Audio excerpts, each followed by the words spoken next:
ভরা মৌসুমেও বাজারে আমের ভালো দাম পাচ্ছেন না রাজশাহীর চাষি ও ব্যবসায়ীরা। ফলন ভালো হলেও দাম না পাওয়ায় হতাশ তারা। বলছেন পাইকারি ও ব্যবসায়ীদের একচেটিয়া দখল, অতিরিক্ত গরম এবং ঈদের দীর্ঘ ছুটি এই 3 কারণে আমের বাজারে ধস নেমেছে। হাসান আল মুবিনের ক্যামেরায় রাজশাহী বিভাগীয় প্রতিনিধি বদরুল হাসান লিটনের তথ্যে ডেস্ক রিপোর্ট। সানবিট সব দিবে সামাল। সানবিট ম্যাজিক প্রেস ডিশওয়াশিং এর মাথা ঘোরানো সলিউশন।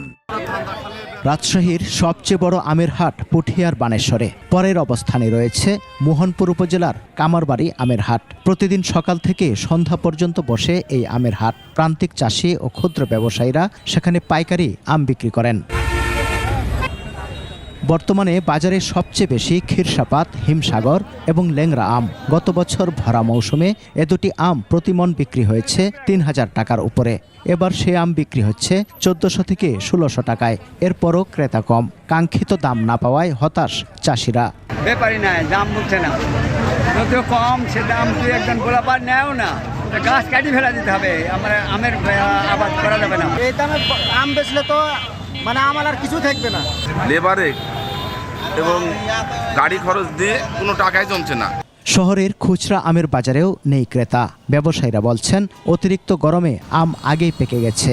এছাড়া ঈদুল আজহার ছুটিতে 10 দিন ব্যাংক বন্ধ থাকায় লেনদেনও ছিল স্থবির। আমরা আশা করেছিলাম যে ঈদের পরে আমের দাম বাড়বে, কিন্তু ঈদের পরে আরও দাম কমে গেছে। আম পাকি যাচ্ছে, খরিদ্দার নাই। অন্যদিকে আমের দাম কম হওয়ায় খুশি ক্রেতারা। পছন্দের আম কিনে পাঠাচ্ছেন আত্মীয় স্বজন এবং বন্ধু বান্ধবের কাছে। 1 মণ আম কিনলাম, পাঠাবো আত্মীয়র কাছে। ঢাকায় আমার আত্মীয় স্বজন আছে ওদিকে, আর কিছু বন্ধু বান্ধব আছে, ওখানে পাঠাই। প্রতি বছরই আসা হয় আম নিতে, তো এবারও এসেছি। তো আমি ল্যাংড়া আর ক্ষীরসাপাত আম নিচ্ছি। সবাইকে বলবো যে রাজশাহীতে আসেন, আম খান, সৌন্দর্য দেখেন।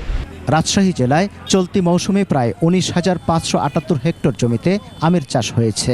উৎপাদন লক্ষ্যমাত্রা 2,60,006 টন আর বিক্রির লক্ষ্যমাত্রা 1,695 কোটি টাকা। সমর ইসলাম, ডেস্ক রিপোর্ট, 21 টেলিভিশন।